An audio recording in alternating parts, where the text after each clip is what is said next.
Hi, I'm Jasmine Nicole. Welcome to The Motivational Mystic, a space for authentic, higher conscious conversations to motivate, inspire, and empower. Thanks for listening. Each week, I'll drop a new conscious raising episode. Let's dive in. Hello, everyone. As I record this on March 30th, I am certainly looking forward to spring. The first day of spring did happen. I believe it was March 20th. We're experiencing some really good weather here in the DMV area, 60-degree weather, and I hope it lasts. Because if anyone out there is listening from the DMV area, you'll know that about 2 weeks ago, we had 2 80-degree days, and then it snowed the next day after an 80-degree day. And that was quite shocking to literally experience all the seasons in a matter of days. So I'm hoping Mother Nature works with us, sticks with us, and stays consistent, because I'm not a big fan of the cold. So definitely ready for, Mother Nature to want to be consistent with us and keep the good weather and the good times that come along with good weather rolling. So, so for today, I do want to speak about the importance of speaking your truth. It's okay to speak your truth, even when others don't like it. As long as you're not trying to intentionally or maliciously hurt anyone, then it's out of your control how other people receive your words. Your words are very powerful, so you want to be mindful of how you use them and the energy you put out to the universe through the words that you speak. How you choose to use your voice, now that is up to you. Do you want to use it to educate or agitate? Do you want to use it to spread love or hate? How you use it depends on the individual. We really need to start placing the focus back on that, placing accountability on the individual, rather than sinking into this groupthink or hive mindset I spoke about in the last episode, of needing people to all think the same and canceling those that don't. It's important to protect free speech. America is one of the few remaining countries in this world that still has it. However, you can still hold people accountable if they use their First Amendment right to hurt or harm someone. But we can't just completely censor or block out people's ability to express themselves. Especially at this time, where it almost seems like there's a concerted effort across multiple global governments to eliminate free speech. There was a study done in 2025 that I'll link to this episode, where in 2023, in the UK alone, over 12,000 people were arrested for social media posts that ranged from people posting things that caused annoyance, inconvenience, or anxiety to others. Essentially, mean tweets. People were literally arrested for mean tweets. Crazy. Granted, if you're engaging in illegal activity, threatening or discussing harming someone, those are justifiable arrests. But to arrest thousands of people a year for social media posts is excessive. It's beyond comprehensible. We have started to see multiple world governments making gradual attempts to censor free speech online. I believe some countries have tried to ban their citizens from using X, formerly known as Twitter. Policing online social media accounts and arresting people for posting their thoughts and opinions. What happened to just letting social media companies regulate what's acceptable behavior on their own platform? Once we have the government dictate how we interact with each other online via demanding digital IDs associated with profiles or banning people for mean tweets, it starts to become like an online surveillance state, and that to me is a slippery slope. If you're on there threatening a public official or someone else doing illegal activity, there's going to be consequences for that, and there should be. However, there's a thin line between censorship and surveillance.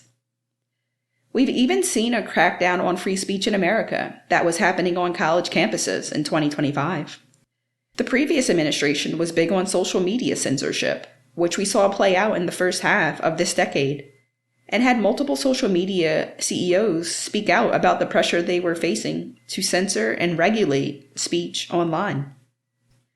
Since that was already set in motion, we see the current administration continuing with this agenda of censoring free speech, dismantling grassroots organizations on college campuses in 2025. That might not be as easy to monitor or track until they make their message or stance known publicly. Actual colleges have been targeted for not cracking down on certain types of free speech on their campuses as well. There is a concerted effort domestically and internationally to censor free speech. The question is, why? Use your voice responsibly. It can make a difference. I love that a lot of parents in schools across America refuse to let Lifetouch, which is the largest photography company in America, take photos of their children for Picture Day because the co-founder was named in the Epstein files and was an alleged close associate of his. Lifetouch photographs millions of kids every single year for Picture Day. How scary is that? People are starting to wake up from this illusionary world they've been living in and using their voice to demand change. This is the way we usher in change, using our voice. If you want to defeat systematic deception and oppression, you have to dismantle the systems in which they're using to oppress and deceive you. Not through getting in the streets, protesting, fighting, having all-out anarchy. They want that, so they'll be able to usher in a police or a military state, because people are responding to the psychological and emotional abuse of the system in a reactionary way. It would just give an excuse for someone to come in and systematically restore peace and maintain law and order, especially with protesting. And who knows, once that police or military state is implemented, if it would ever go away. So, like the parents that revolted against Lifetouch, taking their kids' pictures for Picture Day, if people are profiting off of others through predatory practices or oppression, you have to go after the systems they're using to profit off of you. That is how the little guy fights back. Nothing gets someone's attention more than losing money, that's for sure. So, use your voice responsibly and speak your truth. I used to remain silent and suffer in silence as I let the feelings of others dictate what I would say or how I acted at times. I was unknowingly playing small and not honoring myself. Everyone is not going to agree on everything all the time. That's life. Words are a transfer of energy between people, and sometimes messages get lost in translation because you're speaking at different frequencies. You may upset people by speaking and standing in your truth, especially when they're not used to you doing it. But that's okay. They'll get over it. One of the most accessible ways people are able to voice their opinion and speak their truth to a broad audience is social media. Like I mentioned before, social media is a tool, but you want to make sure you are using it and not being used by it. Because even though we have instant access to it at all times, right on our phones, we're getting to a point in society where it seems people are becoming disconnected from reality. The lines are becoming blurred for some people between real life and their social media digital life. It's important to stay grounded and tethered to the real world. Don't let online narratives and discourse dictate how you navigate and interact with people in your real life and in the real world. Make your real life interactions the baseline of your understanding of reality and not social media. Reality is your family, coworkers, friends, the people you interact with in real life, the people that matter. Social media is just an extension of that. You can use social media as a tool to get your voice out there on a broader scale. Speaking your truth is important, but obviously, you want to do that in a manner in which you're going to be taken seriously. Don't go making stupid threats online, engaging in hate speech, or doing something that is going to discredit you and won't be universally understood by the masses. We need to focus on coexisting. We ain't got to like each other all the time, but you can coexist with people. You mind your business and they mind theirs, rather than focusing on what other people have going on. and making it your business. For the most part, social media has given power back to the people, allowing them to amplify their voice. But you have to be very selective in how you're using your voice and the energy that you're conveying through your words. What message are you trying to relay? What frequency are you trying to cast out to the people that you want them to be receptive or responsive to? I'm a big proponent of protecting free speech. I'm aware hate speech, unfortunately, falls under the umbrella of free speech, but you have to take the good with the bad. The irony of people who spew hate speech is that they often become a victim of their own rhetoric. If you don't use your words wisely, you can become susceptible to the very thing you want to speak out against. A person can't spew negativity into the world without that negativity coming back to them in one form or another. That's just physics, the law of conservation of energy, to be exact. The tongue is powerful. Words are very powerful, so you have to be mindful of how you use them. And don't be afraid to use your voice, to speak your truth. There's a lot of people out there, they're used to staying in the safety zone, the comfort zone, right? They don't want to stand out from the crowd. External validation means more to them than authenticity and truth. Not everyone is like that, of course.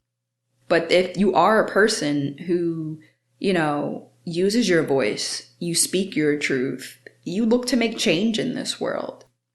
With that, you're going to have to be prepared for a lot of hate. It takes a brave person to not just speak their truth, but stand in their truth, right? Because most people are out here cosplaying as something they're not for attention and approval. If you're brave enough to be an authentic person in this world, be prepared to be heavily envied. Right? Because a lot of people rather stay in the comfort zone, the safety zone of external validation. Well, everyone else is doing it, so I'll do it too. And, that's fine. Not everyone's a leader. You do have followers out there. But I feel like if you're listening to this podcast, you are definitely not a follower. We talk about a lot of things on this episode that the average Joe and Jane would tune out within 30 seconds of listening to it. So, I know the fellow mystics listening to this podcast are way showers, light workers, leaders, authentic people. And standing in your truth, living authentically is not for the weak of heart, right? Because it's just easy to submit to the safety of acceptance and validation and going with the crowd. But, an authentic person can't do that. It's just not in your makeup. It's not in your being to just go along to get along. You have to follow what is authentically true to you. And I believe that is a wonderful trait to have, but it's not for the weak of heart, If you stand in your truth and you're someone that doesn't go with the crowd, yeah, the crowd's going to look at you like you're crazy. But the other side of that is when you stick to your convictions and you stand in truth and authenticity, eventually the crowd comes around and sees you as a visionary, right? You might just be someone that understands or grasps concepts a little quicker than the status quo, because you look for the deeper meaning in things. You don't just go with what you're told. You actually go with what actually feels authentically true to you. And that's something that should be celebrated. So to everyone out there who is a leader and not a follower, who is a way shower, who lives authentically in their truth, kudos to you.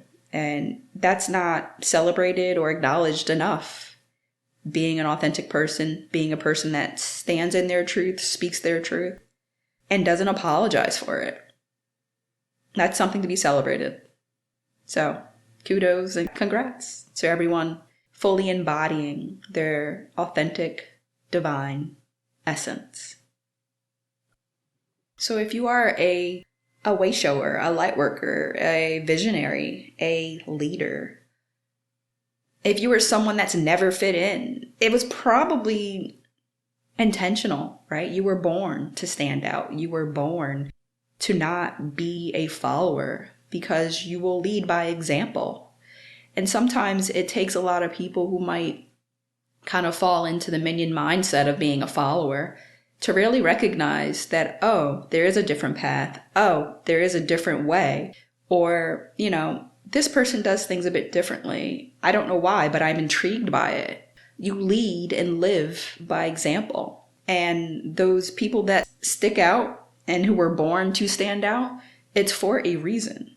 You have a purpose here, and you're meant to lead by example. So speaking your truth, being your authentic self, it will all serve you. So don't shy away from it, or don't try to conceal it in an attempt to be accepted or for acceptance, because you stand out for a reason. And it's up to you to kind of do the work to figure out why. And you don't have to prove anything to anyone, of course. You can prove it to yourself. But you just want to make sure you're not dishonoring yourself by not truly basking in your authentic divine essence and trading that in for external validation and approval of people who don't even know who they are. They're just looking to follow someone so they don't stand out because they don't know how to deal with being an authentic person, or they don't know how to look at themselves. Right? It's easier to go along to get along than it is to stand out and carve your own path. And I know people listening to this podcast, we are not followers. We're way showers. We're leaders. And we lead by example. So don't be afraid to use your voice and speak your truth. You may very well be the spark that ignites the change that the world needs. So don't count yourself short. You're a leader, you're a way shower, you're a visionary, you're an innovator. And we need more of that in this world more than ever than a bunch of followers, minions, just looking for their next order, who are too afraid to live life authentically. Well, that's all I have for today, everyone. Until next time, goodbye.